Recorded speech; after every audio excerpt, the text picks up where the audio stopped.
Lah tabang balam jo barabah, balam tabang barabah mandi.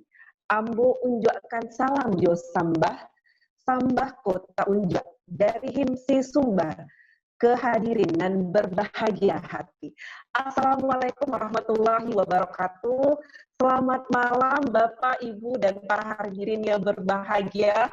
Senang sekali hari ini bisa berjumpa dalam webinar. Perkenalkan, saya Putri Dewi Sartika. Saya adalah selaku moderator hari ini yang akan memandu jalannya webinar hingga nanti di akhir sesi. Saya adalah seorang psikolog klinis dan juga merupakan anggota dari HIMSI wilayah Sumbar. Nah, tepatnya hari ini, hari Minggu, 26 Juli 2020, sungguh luar biasa antusias Bapak Ibu di sisa weekendnya, malam-malam lagi ya ini Pak Adi ya. Masih pada antusias dan bersemangat sekali untuk mengikuti webinar dan mau bersama-sama nanti belajar mengenai hipnoterapi dalam praktik psikologi. Nah, ini mungkin sudah banyak sekali pertanyaan dan bertanya-tanya, bagaimana sih sebenarnya hipnoterapi ini sebagai salah satu teknik yang bisa digunakan dalam praktik psikologi. Bahkan HIMSI Sumber langsung menghadirkan narasumbernya yang spesial dan pakarnya sekali, yaitu Bapak Dr. Adi W. Gunawan, STMPD CCH. Nah, saya akan membacakan singkat saja mengenai CV beliau karena begitu banyak sekali kiprah beliau dan akan memakan waktu yang lama tentunya kalau dibacakan semua. Nanti saya minta ke Pak Denny boleh share screen sejenak untuk riwayat Pak Adi, Pak. Oke, nah ini dia. Jadi Bapak Adi W. Gunawan akrab disapa sebagai Pak Adi ya Pak ya. Bapak Adi tinggal ini stay-nya di Surabaya. Nah, mungkin ada juga hari ini para hadirin yang juga dari Surabaya. Nah, Pak Adi sendiri telah menamatkan program doktoralnya ini 2 kali bahkan ya. Pertama yaitu Doktor Manajemen Pendidikan di Universitas Negeri Malang itu tahun 2007 hingga 2012. Kemudian Doktor Kepemimpinan dan Inovasi Kebijakan di Universitas Gadjah Mada tahun 2014 hingga 2019. Tahun lalu berarti ini selesainya ya Pak ya.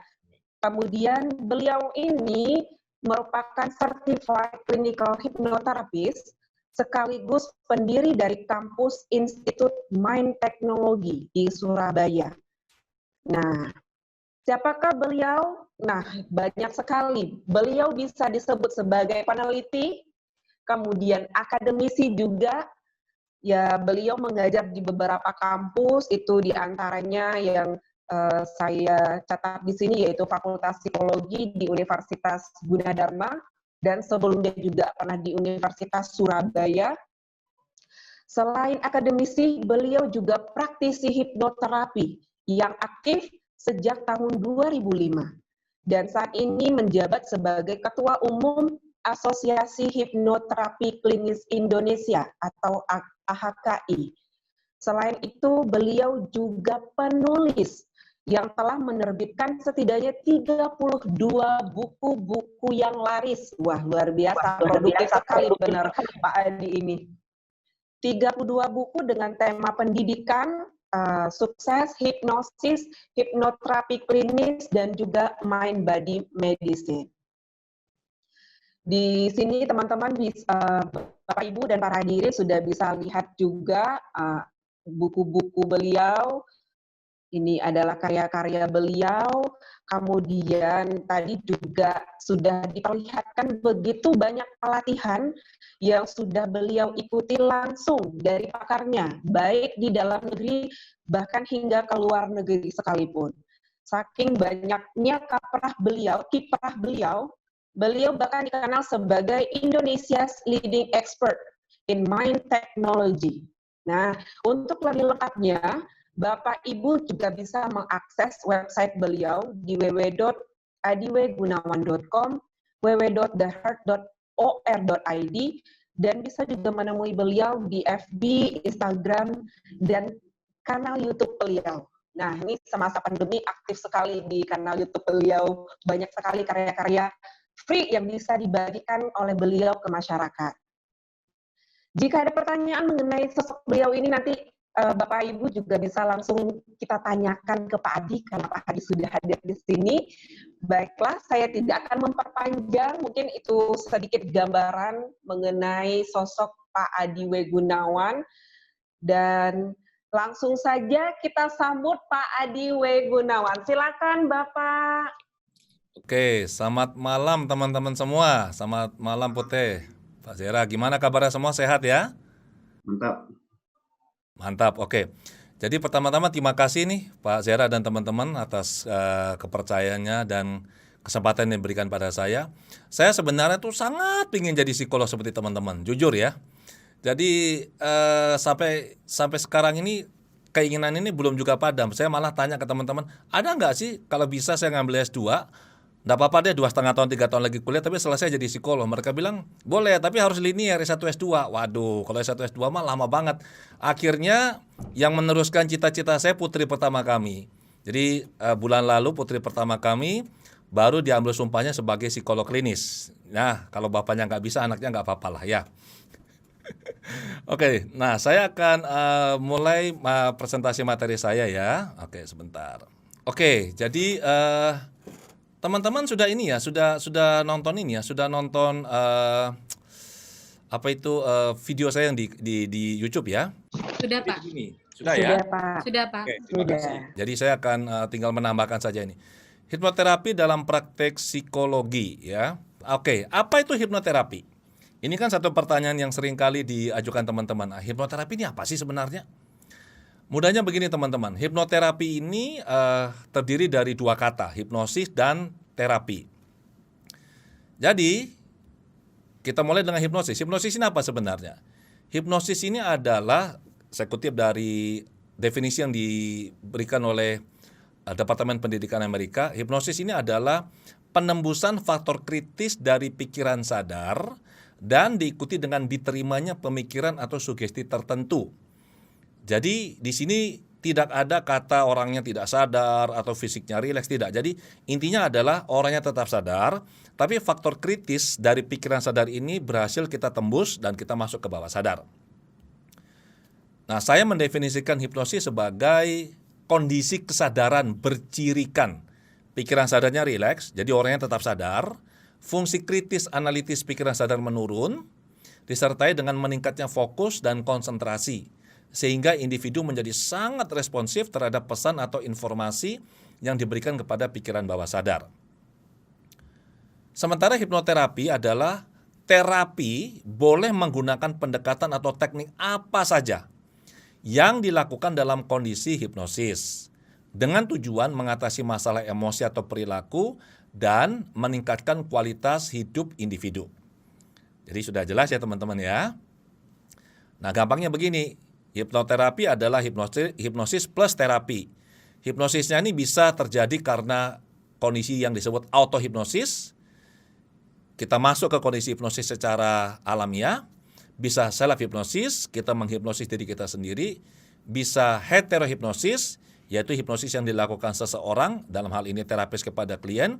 Bisa juga parahipnosis, yaitu hipnosis karena obat. Nah, terapinya apa? Bisa pakai sugesti, bisa pakai doa, desensitisasi, regresi, apapun. Intinya apabila ada kondisi hipnosis yang dilibatkan dalam proses terapi, ini masuk dalam kategori hipnoterapi. Hipnoterapi atau clinical hypnosis ini adalah bagian dari APA, divisi ke-30 dari 54 divisi, American Psychological Association. Jadi sebenarnya ini adalah cabang ilmu psikologi. Jurnalnya ada beberapa yang utama ini ya, American Journal of Clinical Hypnosis, kemudian di International Journal of Clinical and Experimental Hypnosis, kemudian di Australian Journal of Clinical Hypnotherapy and Hypnosis. Jadi ada jurnal yang terbit. American Journal of Clinical Hypnosis ini terbit sejak 1958 ya teman-teman ya. Kemudian di International Journal of Clinical and Experimental Hypnosis juga kurang lebih di masa itu. Dan kebetulan untuk kedua jurnal ini saya punya edisi mulai terbitan pertama sampai yang terkini. Jadi saya punya semua itu. Nah, ini beberapa buku yang saya baca digunakan sebagai acuan.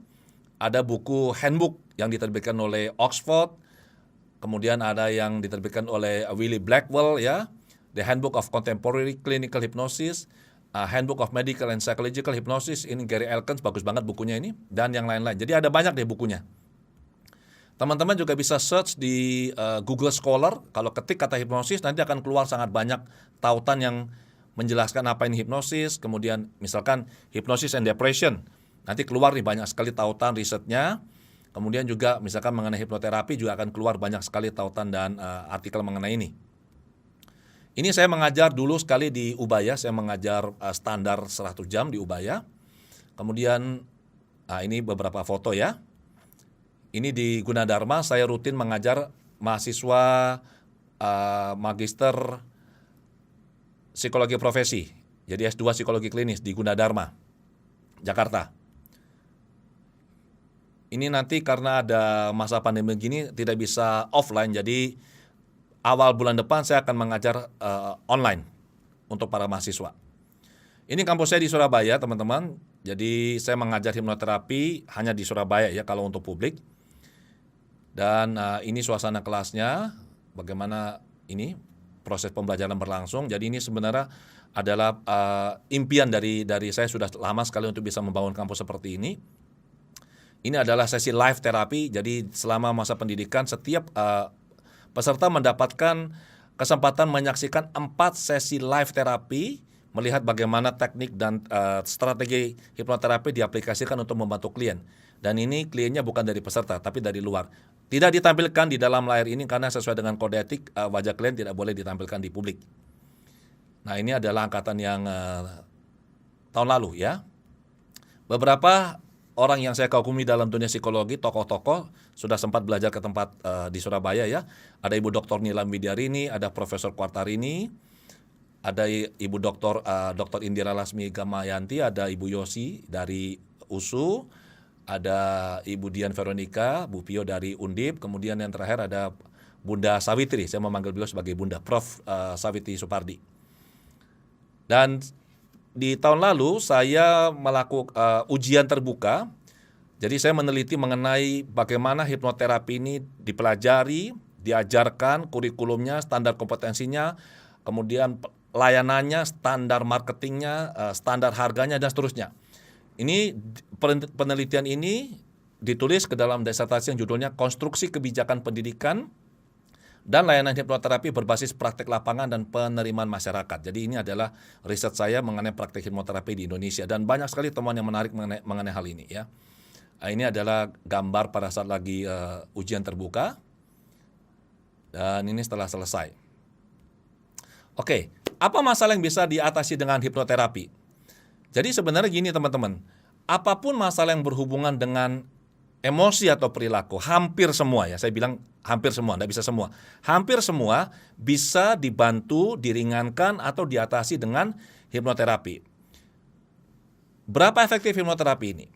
Ini saya kutip dari bukunya Alfred Barrios PhD. Beliau menyatakan bahwa dari apa yang beliau teliti, psikoanalisa 600 sesi ini tingkat kesembuhan atau recovery hanya 38%, behavior therapy 22 sesi, recovery 72%, dan hipnoterapi hanya dengan 6 sesi, recovery 93%. Jadi ini sesuatu yang sangat luar biasa. Dan masalah yang bisa diatasi ini masalah untuk klien dewasa. Contohnya adalah mengatasi trauma, luka batin, stres, frustrasi, ya, insomnia, migrain, susah diet. Nah, ini sangat menarik ini. Mudah panik, konflik diri, gagap, ya, dan seterusnya. Termasuk juga masalah seks, berbagai masalah psikosomatis, dan masih banyak lagi. Ini bisa kita bantu untuk dibereskan dengan hipnoterapi.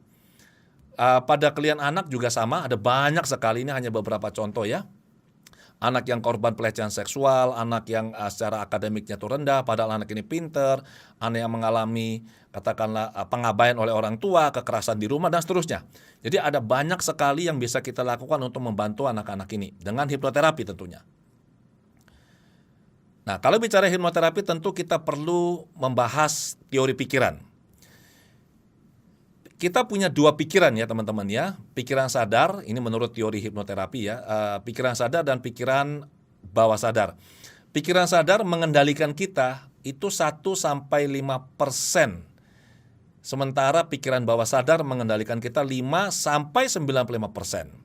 Hipnoterapi menarget langsung ke bawah sadar, jadi bukan di pikiran sadar. Itu sebabnya kenapa kalau hipnoterapi dilakukan dengan benar, dampak terapeutiknya itu sangat-sangat luar biasa. Cepat dan hasilnya ini bisa bertahan lama. Klien tidak mudah relapse. Hipnoterapi bisa sangat cepat membantu mengatasi masalah klien karena seperti tadi sudah saya jelaskan, kita bermainnya ini di bawah sadar. Nah, kita lihat ini, pikiran sadar fungsinya antara lain adalah fungsi analytical, rasional, tempatnya memori jangka pendek, tempatnya kekuatan kehendak, willpower, tempatnya faktor kritis. Sementara bawah sadar ini tempatnya belief atau value, tempatnya kebiasaan, ada 3 kebiasaan. Dia mengenerate emosi, tempatnya memori jangka panjang, tempatnya kepribadian, kreativitas, persepsi, resist change, dia tidak mudah berubah. Kemudian kapasitasnya tidak terbatas. Sementara unconscious mind ini tempatnya fungsi-fungsi yang sifatnya otomatis, termasuk pengaturan imun sistem, napas kita, jantung kita, dan seterusnya. Maka apabila kita bisa menyasar langsung ke bawah sadar, di mana sebenarnya masalah-masalah itu tersimpan di bawah sadar, maka perubahan ini bisa seketika dan bisa bertahan lama. Nah, untuk masuk ke bawah sadar ada 5 cara. Ini yang umum ya, 5 cara. Nomor 1, kita menggunakan otoritas kita. Jadi ingat, yang dimaksud dengan masuk ke bawah sadar adalah bagaimana kita menembus faktor kritis dari pikiran sadar. Setelah ditembus, kita masuk ke bawah sadar. Kita bisa menggunakan otoritas, misalkan dosen terhadap mahasiswa, dokter terhadap pasien. Kita bisa menggunakan emosi, saat seseorang emosinya lagi bergejolak, baik emosi positif maupun negatif, by definition dia masuk kondisi hipnosis. Bisa dengan repetisi, diulang-ulang, pengulangan. Bisa juga dengan identitas atau egonya. Nah, kalau dalam konteks terapi, kita menggunakan yang namanya relaksasi pikiran atau kondisi hipnosis. Untuk bisa masuk ke dalam kondisi hipnosis, dalam praktek di ruang praktik kami ya, ini digunakan yang namanya induksi. Jadi induksi adalah sebuah teknik untuk membimbing klien berpindah dari kondisi sadar normal ke kondisi pikiran rileks. Itulah kondisi hipnosis. Jadi orangnya tetap sadar, tapi pikirannya rileks. Apa tekniknya? Banyak sekali. Kalau di buku, ada di luar negeri itu buku yang khusus membahas induksi plus contoh-contohnya. Tetapi kalau kita kelompokkan, semua teknik ini hanya masuk bisa salah satu atau 2 dari 4 jenis induksi. Yang pertama, progressive relaxation, relaksasi progresif. Ini caranya adalah relaksasi mulai dari ubun-ubun, turun ke kening, ke pipi, pelan-pelan, bertahap. Ini bisa berlangsung 35 menit, 45 menit, bahkan ada yang sampai 1 jam.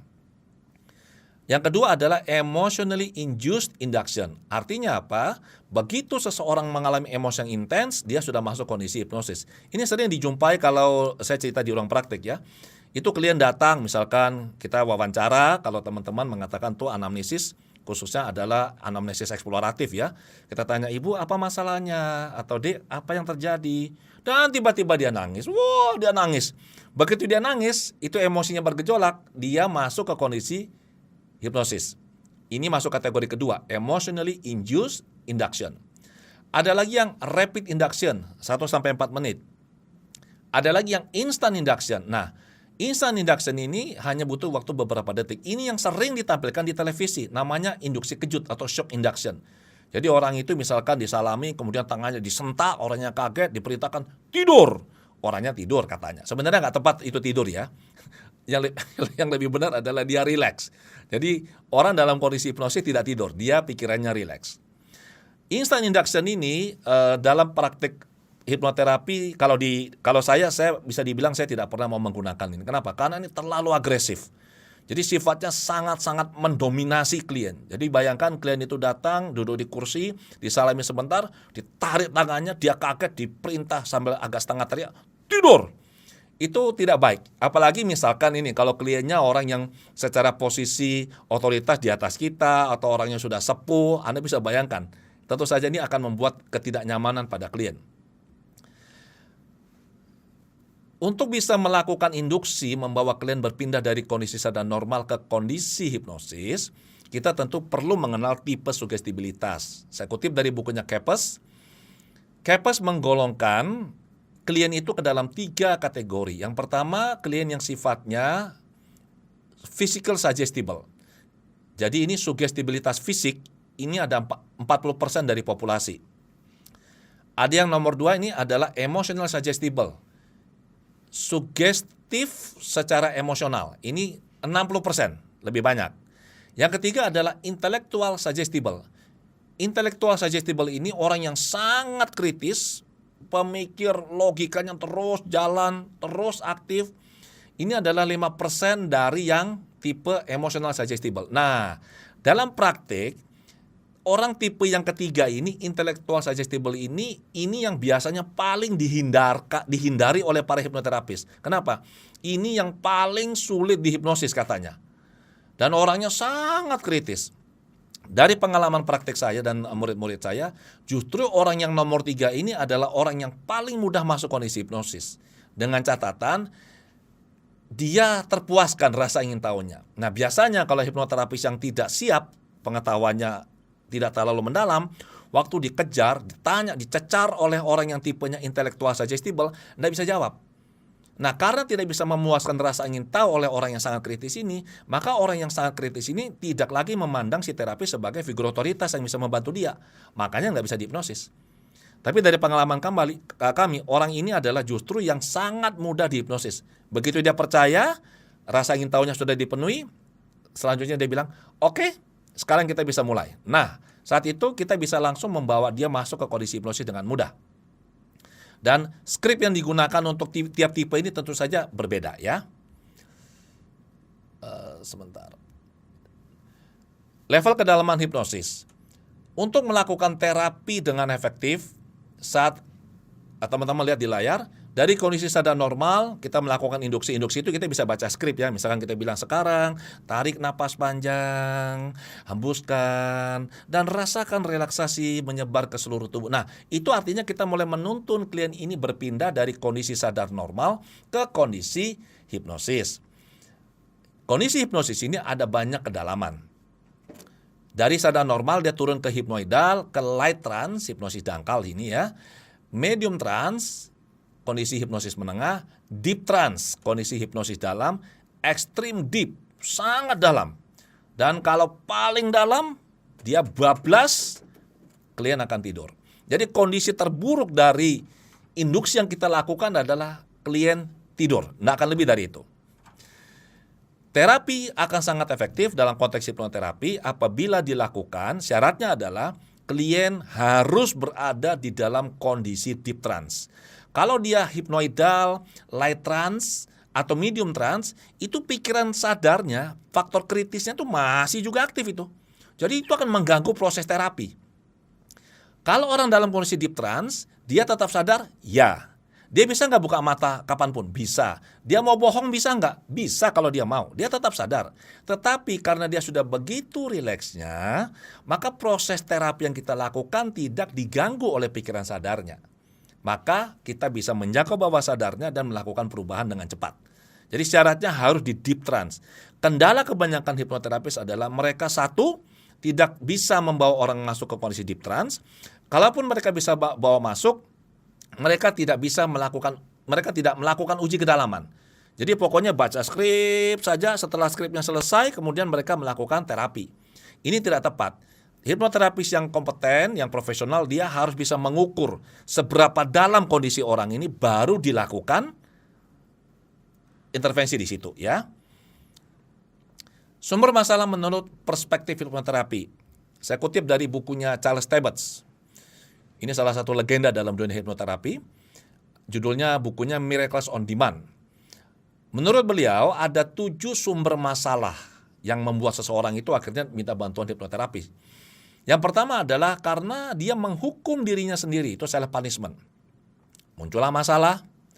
Yang kedua adalah pengalaman masa lalu. Sebentar, yang menghukum diri sendiri bagaimana ceritanya? Contohnya begini.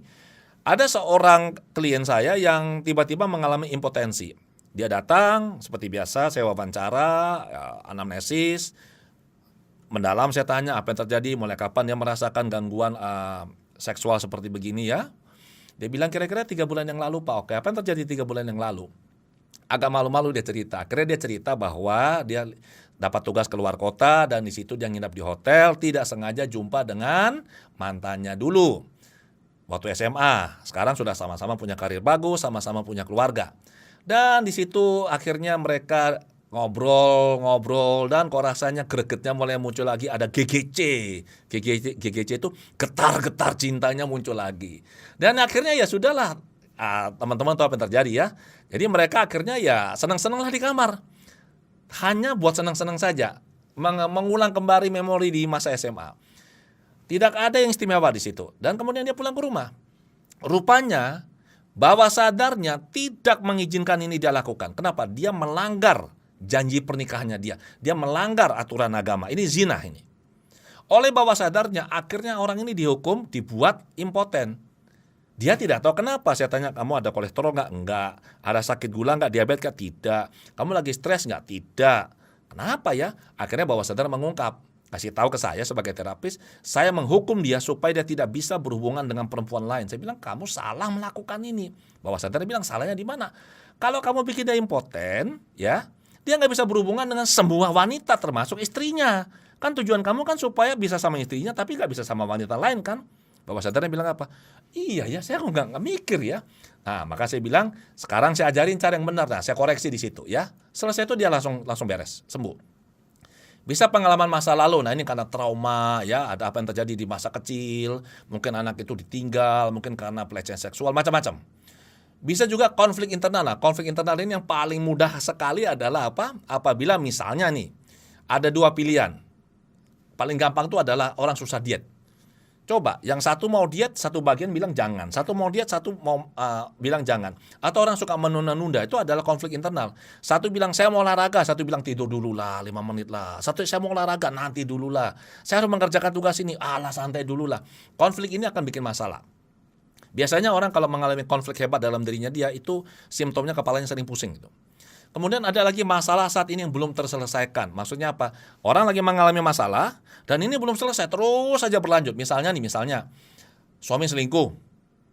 Suami belum mau kembali kepada si istri, ya. Atau tinggal di satu rumah, kemudian mertuanya datang. Mertuanya ikut di situ sampai berbulan-bulan. Nah, dia nggak cocok sama mertuanya.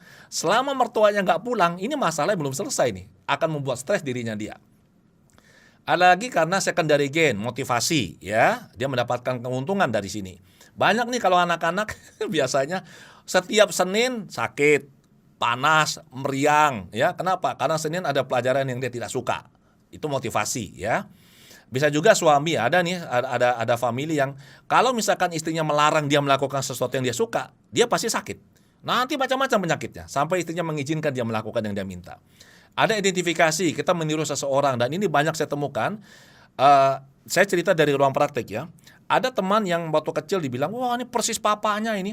Persis papanya ini. Lihat itu, cara jalannya, cara tertawanya, pilihan kata-katanya. Persis bapaknya. Ya udah nggak apa-apa, waktu kecil. Setelah dia dewasa, 50 tahun, 60 tahun kemudian, bapaknya meninggal karena kanker.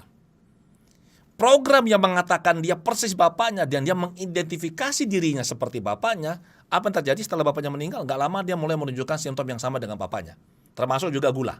Ya, saya pernah membantu seorang klien yang sudah 11 tahun menggunakan insulin, ya, seorang wanita, dan dia mengidentifikasi dirinya dengan ibunya dia yang sakit gula. Ini klien kalau habis makan, suntik insulin, ya, itu kadar gulanya tidak pernah di bawah 500, tidak pernah. Habis makan suntik insulin tidak pernah di bawah 500.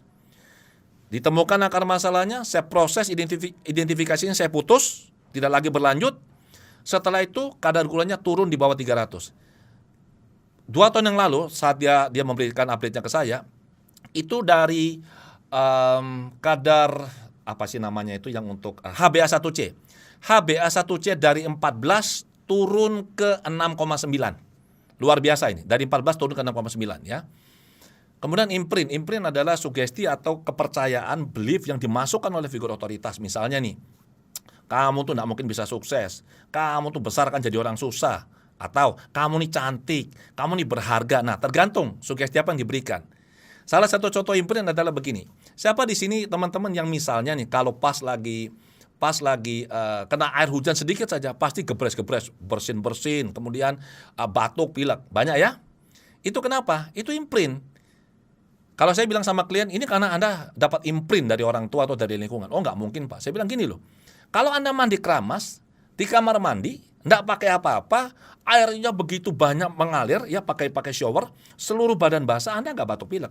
Kena hujan sedikit saja, Anda batuk pilek. Itu sugesti yang menyatakan bahwa apabila Anda kena air hujan, maka Anda batuk pilek. Saya bilang kalau Anda nggak percaya, izinkan saya untuk mengubah sugestinya. Apabila rambut Anda basah kena air waktu keramas, Anda pilek, saya bilang. Saya rubah sugestinya free kalau Anda mau, dia nggak berani dia. Ya, itu adalah imprint. Nanti kalau mau dirubah kembali, bayar, saya bilang begitu ya.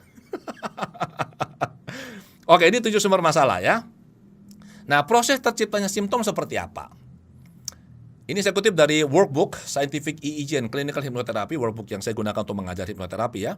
Jadi tidak mungkin ada asap kalau tidak ada api, teman-teman ya. Nggak mungkin, semua itu pasti ada sumbernya.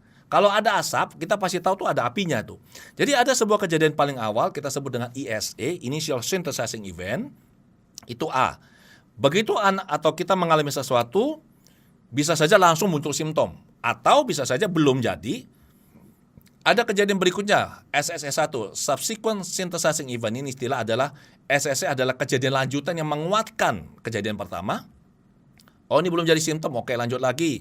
Ada kejadian berikutnya yang lebih menguatkan lagi. Sampai akhirnya teman-teman, ada satu kejadian khusus yang boom, kalau kita mengalami, muncullah simptom. Itu namanya SPE, Symptom Producing Event. Jadi ada kejadian begitu kena kita, simptomnya muncul. Dan setelah itu ya sudah, kita mengalami simptom, kita mengalami perasaan gak nyaman, ada gangguan, dan nanti terus bergulir itu. Ada yang namanya SIE, Symptom Intensifying Event. Jadi ada kejadian yang memperkuat simptom itu. Nah, kekuatan dari simptom ini bergantung apa? Kalau kita lihat seperti kalau ini ibaratnya mobil yang ada di atas bukit, dia itu kan kalau turun itu ada momentumnya. Semakin turun itu akan semakin kuat, semakin besar momentumnya. Sama dengan simptom. Simptom ini kekuatannya adalah total dari energi emosi yang ada dalam diri orang ini. Yang energi dari emosi yang membentuk dirinya simptom ini. Kalau di A misalkan energinya adalah A, maka di B itu adalah A plus B. Di C, A plus B plus C. Di D sama A plus B plus C plus D. Nah, kalau di E, dia adalah A plus B plus C plus D plus E. Maka pada saat kita mau melakukan terapi, pilihannya dua. Kalau kita ngotak-ngatik simptom, berarti kita berhadapan dengan momentum energi yang sangat besar. Kita melakukan terapi yang sifatnya simptomatik. Dan ini sangat sulit teman-teman, karena ini bermain di pikiran sadar. Hipnoterapis, kami tidak mau mainnya di simptom. Kami menggunakan simptom untuk mencari tahu ini sumbernya dari mana. Maka ditemukanlah ISE-nya. Itu namanya causal terapi. ISE, jadi pada saat kita jumpa ISE, apabila misalkan kejadian A ini tidak pernah ada, maka B, C, D-nya juga tidak akan pernah ada. So, kita melakukan otak-atik pada akar masalahnya, ya. Oke, hubungan antara emosi, kestabilan sistem psikis dan simptom. Ini adalah sebuah teori yang saya bangun teman-teman dari temuan di ruang praktek. Jadi kalau dibilang teori, ini adalah grounded teori, bukan grand teori. Teori yang ditemukan dari lapangan. Sistem psikis ini sifatnya stabil dan saya mengacu pada teori termodinamika kedua dari Ilya Prigogine, pemenang hadiah Nobel ya, teori termodinamika kedua, bahwa sistem yang sifatnya terbuka, yaitu kita sistem terbuka ya, ini selalu berusaha menjaga equilibrium, kestabilan. Ya. Nah, apabila seseorang mengalami emosi negatif, mengalami trauma atau apapun itu, maka di dalam dirinya ada emosi negatif yang tidak terproses dengan baik, tidak terdisipasi, tidak lepas dari sistemnya dia, maka emosi ini akan mendesak, mengganggu kestabilan sistem psikis kita. Dan ini berbahaya bagi kita. Maka oleh sistem psikis kita, ini mekanismenya ada di bawah sadar, dibentuklah sebuah kondisi kestabilan baru. Jadi akhirnya sistem kita ini dalam tanda kutip quote and quote menjadi stabil, ditambah ada simptom. Jadi simptom ini adalah semacam upaya dari bawah sadar untuk bisa mengkarantina supaya emosi negatif ini tidak melakukan kerusakan yang sifatnya masif dan sistemik pada diri kita. Ini kalau dalam ruang praktek biasanya kita bisa, kalau ke fisik ya, jumpa itu adalah misalkan dia sering pusing, dia mengalami GERD, tekanan darahnya naik seperti itu. Atau dia sering cuci tangan, orang bilang itu OCD, ya, pikirannya nggak bisa berhenti, itu adalah simptom. Nah, symptom is not the problem. Symptom is the expression of the problem.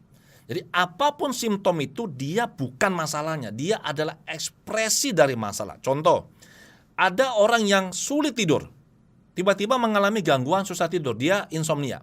Bisa juga dia mengalami yang namanya susah tidurnya itu, ada yang susah tidurnya itu di awal, jadi dia susah sekali tidur, begitu sudah tertidur, dia bisa tidur dengan lelap sampai besok pagi.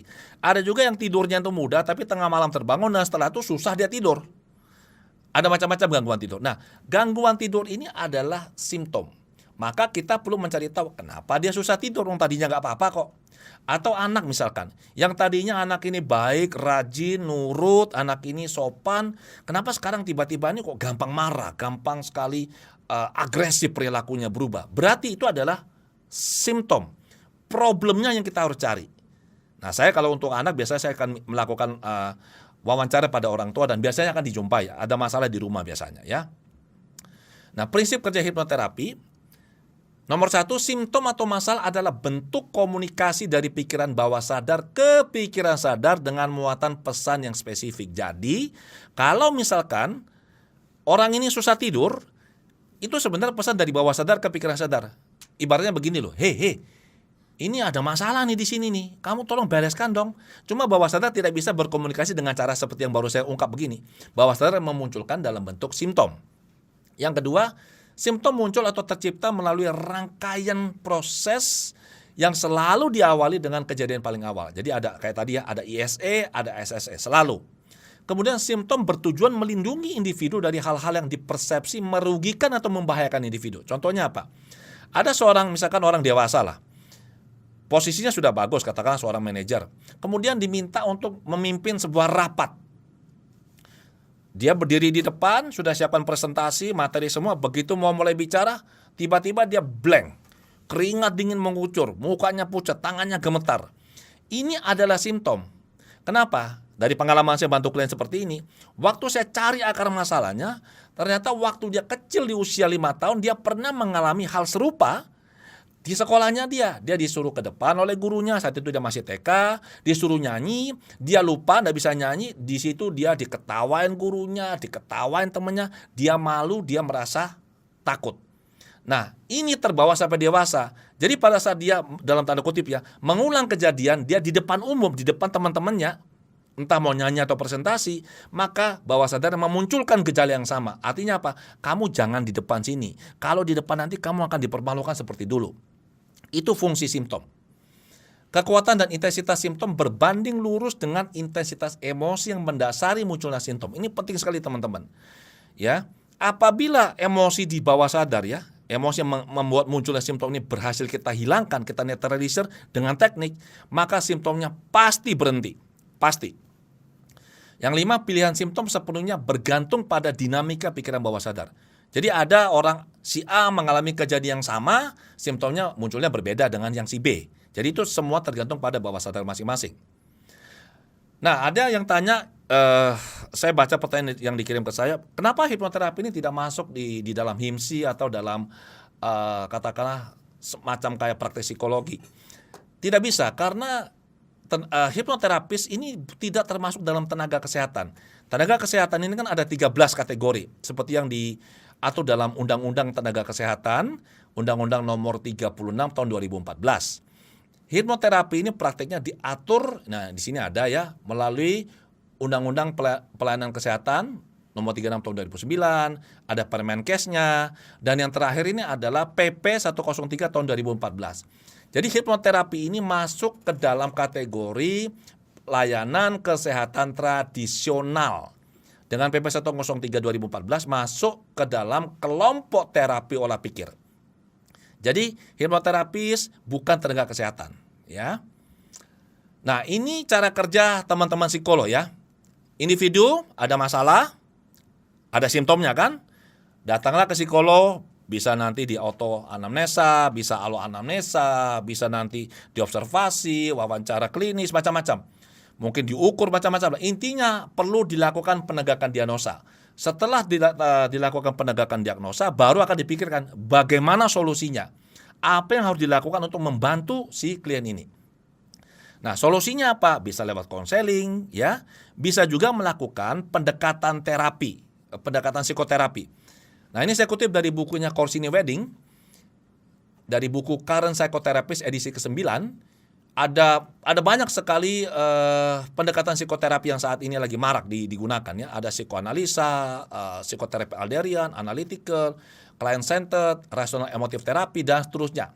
Jadi ini adalah pendekatan yang digunakan dalam dunia psikologi. Ini saya pelajari sebagai orang yang bukan psikolog ya. Ini saya baca dari buku.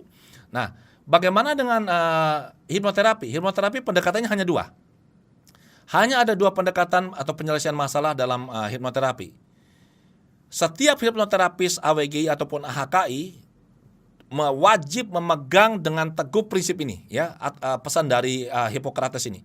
Primum non nocere, first do no harm. Hipnoterapis tidak boleh melakukan terapi di luar kompetensinya dia. Dia tidak boleh melakukan terapi yang bisa merugikan klien. Kalau dia ragu, dia tidak merasa yakin dia bisa melakukan terapi membantu klien, dia tidak boleh melakukan terapinya. Dia tidak boleh melakukan hal-hal yang bukan kompetensinya dia. Misalnya apa? Hipnoterapis yang bukan psikolog atau psikolog klinis atau psikiater tidak boleh melakukan diagnosa pada klien, tidak boleh buka resep, tidak boleh memberikan saran mengenai pakai obat apa atau pengurangan obat. Tidak boleh. Jadi primum non nocere. Nah, ini pohon masalah teman-teman. Ada akar masalah, ada problem, ada simptom, ya. Nah, dalam hipnoterapi hanya ada 2 pendekatan. Yang pertama adalah tanpa memproses akar masalah. Ini adalah terapi berbasis sugesti atau dikenal dengan suggestive hypnotherapy. Ini untuk satu sesinya itu hanya butuh waktu antara 30 sampai 45 menit. Bahkan ada yang melakukan hanya sekitar 15 menit. Dan biasanya untuk menyelesaikan sebuah masalah ini butuh waktu 8 sampai 12 sesi atau lebih. Oke. Sementara yang memproses akar masalah ini adalah terapi berbasis hipnoanalisis. Ini yang saya praktekkan ya dengan murid-murid saya.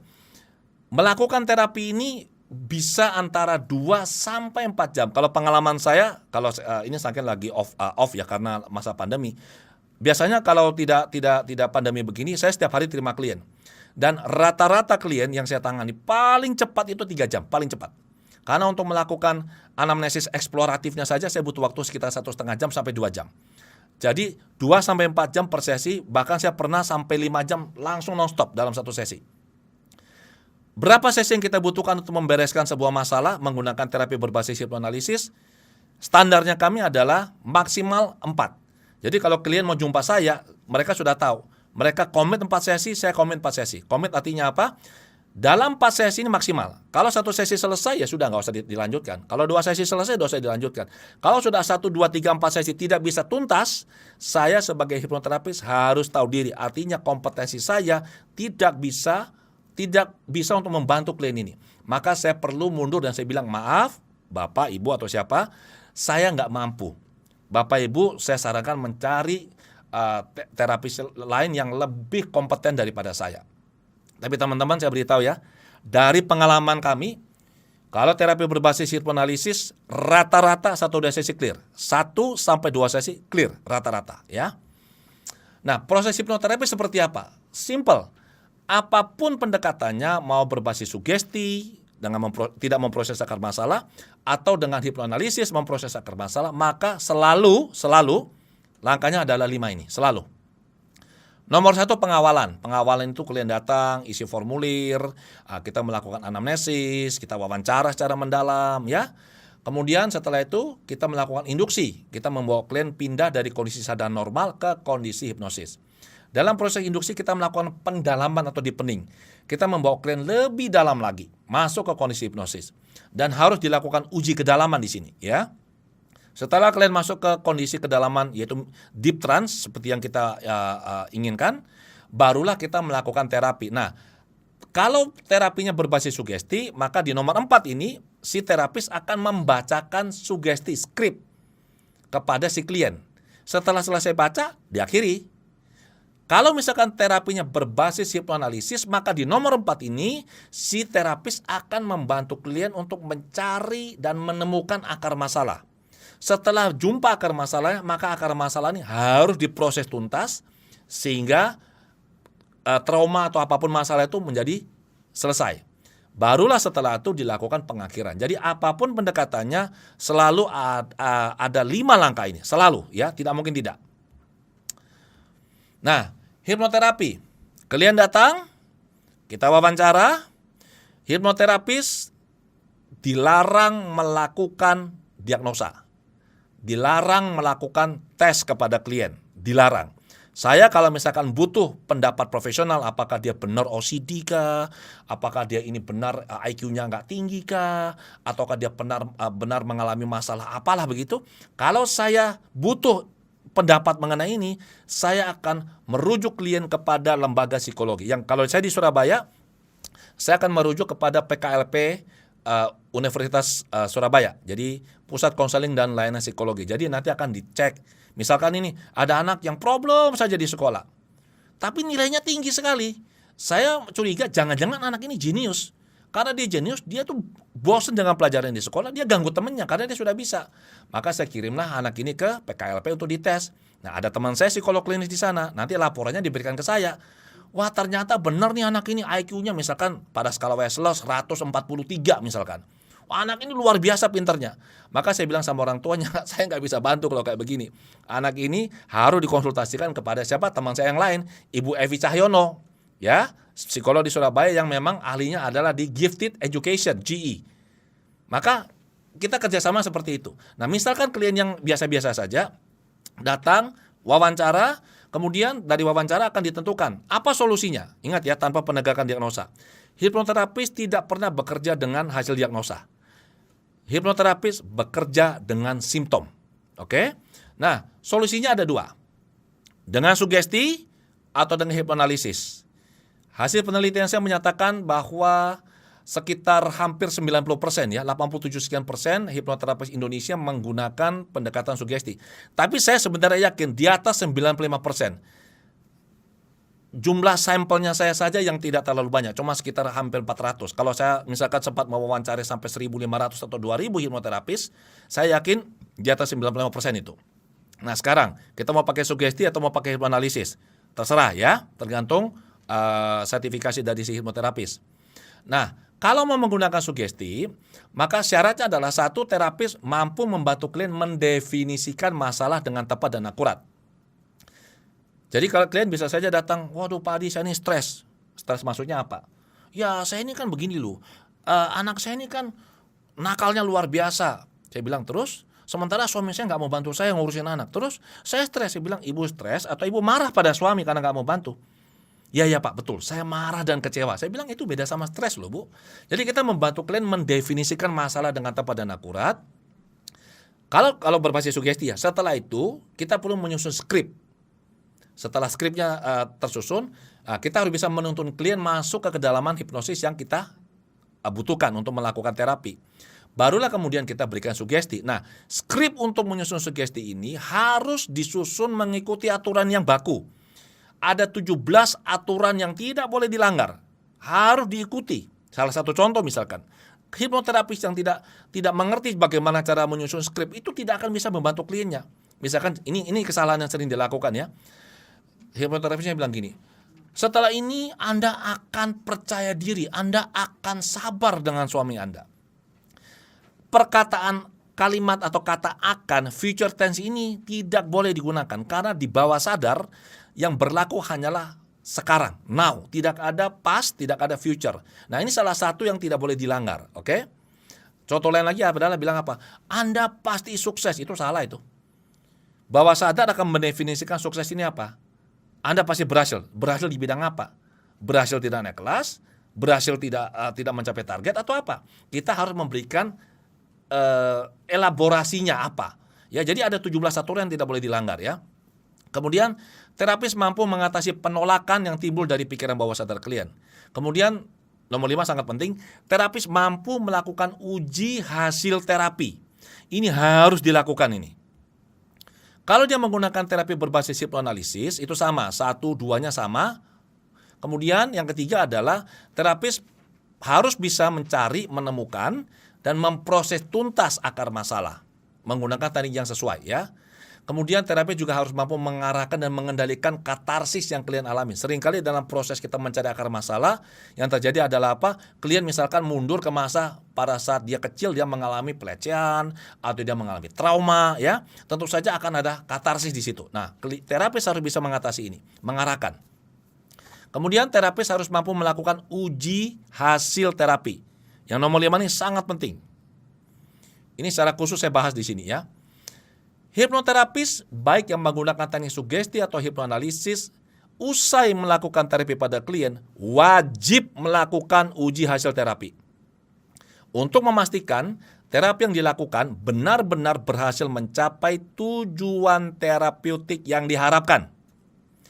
Hipnoterapis yang tidak berani atau tidak bersedia atau tidak mampu melakukan uji hasil terapi adalah hipnoterapis yang tidak profesional dan tidak kompeten. Apa maksudnya? Contohnya begini. Saya kasih contoh yang mudah ya. Klien datang ke hipnoterapis. Klien ini fobia kecoa, misalnya begitu. Oke? Fobia kecoa sangat mudah ya teman-teman ya. Kalau fobia kecoanya sifatnya single layer, itu adalah temuan kami ya, single layer, maka hanya dalam waktu sekitar 10 menit akan sembuh. Pasti ya. Tapi kalau dia multi layer itu akan sangat sulit. Butuh teknik yang lebih advance. Nah, dia datang dengan takut kecoa. Kita bilang, kamu takut kecoa maksudnya bagaimana? Lihat kecoa, wah takut. Kalau lihat gambarnya, aduh sama saja lihat gambarnya sudah bulunya saya sudah ngeri ini rasanya mau muntah saya ini. Saya takut, saya jijik. Oke, saya akan tanya ke klien, perasaan takut, ngeri, geli, jijik ini yang kamu alami kalau lihat kecoa atau lihat gambar kecoa, 0 sampai 10, kalau 10 sangat intens, kalau 5 setengah-setengah, kalau 0 tidak ada sama sekali gangguan, kamu dianggap berapa? Kira-kira saja. Ini saya menggunakan namanya subjective unit of discomfort. Kira-kira di angka 9 Pak Adi. Oke 9. Maka kalau saya melakukan terapi, misalkan saya pakai sugesti ini ya, saya akan, kalau saya pakai sugesti, saya akan menuntun klien untuk rileks, masuk kondisi hipnosis. Kemudian saya punya skrip kan, sudah saya susun ini skripnya, saya bacakan. Dang, saya baca supaya dia percaya diri, dia berani, dia tidak kecoa itu tidak mengganggu dia dan seterusnya. Setelah selesai saya melakukan terapi ini, apa yang saya lakukan? Saya harus post test. Pretestnya kan saya tunjukkan gambar kecoa, dia tuh udah karu-karuan takut ini. Maka setelah saya terapi, saya kasih post test nih, bilang, oke, sekarang kamu coba lihat ini gambar kecoa. Di situ kita menguji hasil terapi kita. Kalau misalkan klien bilang, loh, sekarang kok nggak takut Pak? Tadi gimana? Tadi kok saya ngeri, sekarang kok nggak takut? Artinya terapi kita berdampak terapeutik. Hasilnya positif. Tapi kalau misalkan setelah kita kasih skrip, kita bacakan, kemudian kita kasih lihat gambar kecoa lagi, dia tetap takut, artinya apa? Terapi kita tidak efektif. Simple kok. Sama juga kalau kita melakukan terapi berbasis hipnoanalisis. Oke, dia itu takut kecoa. Kita cari akar masalahnya. Misalkan mundurlah ke masa kecil pada saat misalkan ini ada kecoa, mamanya teriak-teriak, awas kecoa, mamanya yang panik sebenarnya. Dan itu masuk ke bawah sadarnya bahwa kecoa ini menakutkan, misalkan begitu. Setelah kita proses selesai, oke, sama. Kita tunjukkan, nih gambar kecoa nih, gimana? Kalau misalkan dia bilang, iya sudah nggak apa-apa Pak ya, artinya dia sembuh. Oke, masalah selesai. Tapi kalau misalkan dia tetap takut, ya artinya terapi kita nggak efektif. Maka saya bilang, hipnoterapis yang tidak berani tidak bersedia atau tidak mampu melakukan uji hasil terapi adalah hipnoterapis yang tidak profesional dan tidak kompeten. Ini harus kita uji. Saya kasih satu contoh teman-teman ya. Tahun lalu itu ada seorang dokter spesialis obgyn ya, melakukan penelitian tesis. Penelitian karena dia berhubungan dengan alat reproduksi, jadi dia lakukan penelitian bagaimana cara membantu korban pelecehan seksual. Jadi dipilih dari sebuah rumah sakit di Jawa Timur ya. Psikolog rumah sakit merujuk kepada si dokter ini untuk dibantu. Nah, dokter ini meminta bantuan hipnoterapis AWGI untuk membantu menerapi para korban pelecehan seksual. Ada yang diperkosa usia 6 tahun, 8 tahun, 10 tahun. Yang paling tua tuh 17 tahun. Ada 20 orang korban. Oke? Dan mereka di-pretest dulu. Di-pretest ternyata ada yang depresi berat, depresi sedang, depresi ringan. Oke? Kemudian ada 2 hipnoterapis AWGI yang membantu masing-masing menangani 10 orang. Begitu mereka selesai di terapi, dilakukan post-test langsung. Hasilnya signifikan, dari yang depresi berat turun ke depresi ringan, depresi menengah turunnya ke depresi ringan atau bahkan sudah tidak lagi mengalami depresi. Dan yang menyimpulkan ini bukan kami, kami nggak bisa, kami bukan psikolog. Ya, jadi ada tim yang melakukan post-test. Jadi kita perlu melakukan post-test atau uji hasil terapi. Nah, teknik restrukturisasinya bagaimana? Ada banyak teknik ya, ideomotor response, hypnotic regression dan segala macam lah. Ada banyak teknik. Saya pribadi menggunakan 2 teknik. Jadi saya mengajarkan 2 teknik ini. Dari sekian banyak teknik, saya akhirnya mengerucut hanya pada 2 ini. Mencari akar masalah, memprosesnya di hypnotic age regression dan ego personality technique. Apa maksudnya hypnotic age regression? Kita meregresi membawa orang mundur dengan teknik yang tepat ya. Jadi kalau mau tahu akar masalah, kita nggak bisa tanya klien. Misalkan klien sudah dalam kondisi hipnosis, kita tanya klien, apa sih masalahnya? Kenapa sih kok dia begini? Nggak bisa, itu pertanyaan itu nggak tepat. Kita melakukan regresi. Dari now kita bawa mundur, mungkin ketemu satu kejadian. Kalau itu bukan akar masalahnya, mundur lagi, cari lagi. Oh, ini bukan akar kejadian paling awal. Sering terjadi sampai mundur ke dalam kandungan. Saya tangani wanita yang sudah nikah 3 tahun, seorang dokter juga, coba segala cara, ya sudah ke dokter, nggak bisa hamil. Jumpa saya bilang, ibu bersedia saya bantu? Bersedia. Oke, kita cari. Kenapa kamu nggak bisa hamil setelah nikah 3 tahun, setelah mencoba segala cara? Ya kecuali bayi tabung belum dicoba. Ternyata waktu saya melakukan regresi, ya sama, mundur ke usia 6 tahun, mundur ke usia 4 tahun, bukan akar masalah. Mundur terakhir kali, saya tanya, kamu di mana? Nggak tahu, dia bilang. Ini di mana? Nggak tahu. Saya bilang, coba kamu lihat kamu lagi di mana. Dia bilang, saya nggak tahu. Oke, pakai perasaan. Kira-kira kamu di mana? Oh, saya dalam perutnya mama. Saya bilang, loh terus usia berapa kamu ini? Oh, usia saya 3 bulan. Nah, dia nangis. Di situ baru terungkap bahwa dia mau diaborsi oleh ibunya. Dan ibunya nggak pernah cerita sama dia kalau dia pernah mau diaborsi. Nggak ada yang cerita sama dia. Data itu terungkap. Setelah trauma itu diproses, yang di usia 3 bulan dalam kandungan diproses, 4 tahun diproses, 6 tahun diproses, tuntas, clear. 4 bulan kemudian teman-teman, klien ini hamil. Ya, sekarang ini klien ini baru 2 bulan lalu melahirkan anak yang kedua. Oke, jadi kita lihat bagaimana dahsyatnya ini. Nah, tadi yang kedua, ego personality ini adalah bagian dalam diri. Jadi saya mengembangkan teori saya sendiri dari apa yang saya temukan di ruang praktek ya.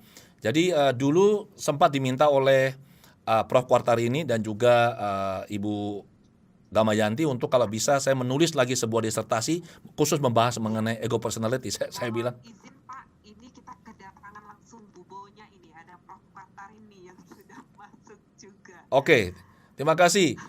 Untuk teman-teman, selamat malam ya Prof. Quartarini, terima kasih sudah berkenan bergabung. Saya lanjut ya. Oke, nah ego personality ini sesuatu yang luar biasa. Ini menarik sekali, oke. Bubo sempat bilang, Pak tulis saja disertasi lagi. Saya bilang, aduh Bubo, disertasi saya sebelumnya saja nggak kelar-kelar, nulis lagi satu pusing saya ya. Bubo berkenan untuk menjadi pembimbing utama saya untuk membahas teori ini. Saya bilang saya nggak mau, capek sekali tuh kuliah S3 itu. Ya, nah jadi gini, mengenai ego personality ini di buku-buku di literatur Barat hanya disebutkan ada 3 macam. Proses terciptanya hanya ada 3 macam. Tapi kita menemukan itu ada tambahan lagi nih. Dan saya memberikan nama pada setiap temuan ini. Jadi kalau di luar negeri disebut ada ego state, ada path atau alter, atau introject. kita menemukan ada Mission, Imprint, Phantom, dan ini karakternya beda-beda dan penanganannya juga beda-beda. Jadi kalau kita berhadapan dengan ego state dan kita berhadapan dengan misalkan Phantom, itu caranya berbeda. Nah, ini tidak ada di literatur. Oke? Nah, sedikit ini sebelum saya akhiri ya. Ini adalah kesadaran ya, conscious, subconscious, unconscious. Dalam keseharian kita diatur, dikendalikan oleh 5 ego personality, 5 bagian diri. Oke, biasanya cuma 5, tidak lebih. Nah, yang bikin masalah biasanya adalah ego personality yang sifatnya underlying, yang ada di dalam. Yang aktif di permukaan itu namanya executive ego personality. Teman-teman bisa nonton film Split, di mana pada saat kalau alternya Kevin keluar, nah itu dia dari underlying dia keluar. Yang the beast itu pasti ada di underlying, dia ada di kedalaman, dia tidak keluar. Dalam hal-hal dalam kondisi tertentu dia tidak keluar. Tapi kalau dalam kondisi yang benar-benar sudah dia nggak tahan, the beast akan keluar. Itu underlying. Oke? Nah, penanganannya itu menarik. Itu asik banget itu ya. Nah, ini contoh kasus. Ini adalah di kelas pada saat saya melakukan live terapi disaksikan oleh peserta ya. Melakukan terapi sekitar ini berlangsung sampai 3 jam biasanya dalam satu sesi begini non-stop. Kemudian sekedar masukan saja teman-teman. Sejak tahun 2005 saya praktek, saya mengajar 2008 dan dengan seluruh murid-murid saya AWGI, kami selama 16 tahun telah melakukan lebih dari 100.000 sesi konseling dan atau hipnoterapi. Membantu klien mengatasi beragam masalah dengan tingkat keberhasilan tinggi. Semua murid saya menggunakan protokol yang saya bangun dan saya kembangkan. Saya bilang sama murid saya, hipnoterapi sangat kompleks. Ini ilmu yang sangat luar biasa, ya. Tetapi kalau Anda melakukan menggunakan protokol yang sudah jelas, maka ini menjadi mudah dan hasilnya sangat bagus. Contoh kasus lagi apa? Saya pernah nangani di ruang praktek itu, Budi yang mudah emosi dan hampir membunuh anaknya yang berusia 3 tahun. Jadi kalau anaknya rewel, dia marah luar biasa, dia sudah tidak lagi ingat. Dari halaman depan, anaknya 3 tahun itu ditarik tangannya, digeret masuk ke kamar mandi, dihajar di situ. Dan dia minta ketemu saya, dia bilang, Pak Adi, kalau Anda tidak terapi saya, Pak, saya khawatir nanti saya akan bunuh anak saya tanpa saya sadar. Saya proses. Saya bilang, kenapa kamu suka marah? Dia bilang, saya nggak tahu Pak, mungkin saya stres karena tekanan ekonomi. Enggak juga. Jadi hasil wawancara, anamnesis itu dalam kondisi pikiran sadar, itu 99% tidak akurat. Begitu dicari akar masalahnya, ternyata dia mengalami apa? Dipukul ibunya, seringkali dipukul oleh ibunya pada saat dia masih kecil. Sehingga kemarahan itu ada dalam dirinya dia. Dan itu termanifestasilah, tertriggerlah pada saat dia anaknya rewel. Ada lagi Rina yang bila stres badannya sakit semua. Sakit, dia bilang, saya lebih bagus itu melahirkan setiap hari Pak daripada sakit begini. Saya bilang, Anda ini bercanda, umur baru 23, anaknya 2. Saya cari tahu kenapa dia badannya sakit. Dokter mengatakan gak ada masalah. Ternyata waktu dia SMP, itu dia dilecehkan secara seksual oleh guru olahraganya dia. Apa yang terjadi? Gurunya tuh, mohon maaf, memasukkan tangan ini ke dalam ini badannya si Rina ini. Ya. Ada lagi Ani mengalami gangguan emosi, mudah sedih, marah pada mantan pacar. Ini sudah 2 tahun ini nggak bisa move on dia. Jadi nanti pagi dia biasa-biasa, tiba-tiba siang dia sedih, nangis, minum obat, sudah ke psikiater. Saya bilang obat saya tidak akan tangani, bukan wilayah saya akan tangani emosinya kamu. Clear? Clear. Satu sesi clear. Ya, ada lagi Anto yang suka melukai diri sendiri. Jadi dia bilang, Pak, saya ini sering kalau saya sedih itu saya silet-silet tangan saya berdarah. Terus ada suara bilang ke saya, kamu tuh loh tabrakkan saja dirimu ke kereta api. Kan rumahmu tidak jauh dari tempat dari rel sepur. Udah tabrakkan saja ke sana. Nah, saya tidak bisa mendiagnosa ini dia mengalami apa karena saya bukan psikiater atau psikolog klinis. Tapi saya bilang, ini bagi saya ini simptom. Maka saya carilah bagian dirinya dia.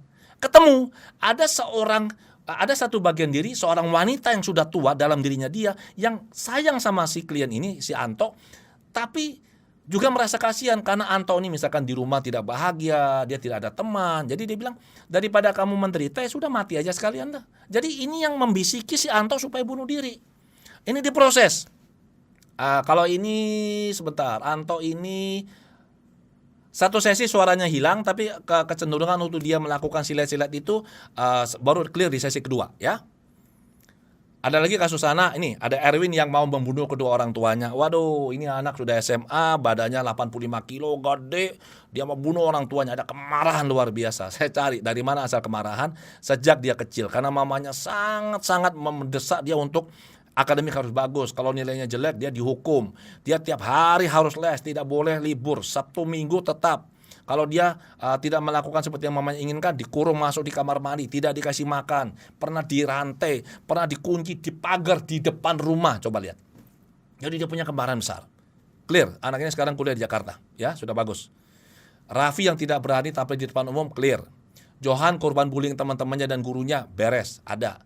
Oke, yang ketagihan main game, YouTube, kemudian pornografi, bisa, ya. Yang takut gelap, ini nggak sulit ini. Yang takut ke dokter gigi, lihat jarum suntik, ini bisa, oke. Nah, kalau saya mengajar hipnoterapi teman-teman, ini adalah modul-modulnya, ya. Ada modul cukup banyak yang Anda bisa ada di dalam itu, jadi dibagi per pertemuan, ya. Dan ini Anda bisa lihat tulisan-tulisan saya di adewigunawan.com, di YouTube saya, di Facebook, dan juga di Instagram saya. Oke, saya kembalikan pada Putih. Terima kasih. Kita lanjut ke sesi tanya jawab. Iya, terima kasih Pak Adi. Wah, banyak sekali ya ternyata pemahaman-pemahaman yang tampak lebih terang setelah penjelasan Pak Adi nih hari ini. Ternyata bahwa mulai dari definisi hipnosis saja itu mungkin masih banyak yang keliru begitu. Tadi sudah diluruskan oleh Pak Adi bahwa memang bukan seperti yang dipikirkan masyarakat umum mengenai hipnosis itu sendiri.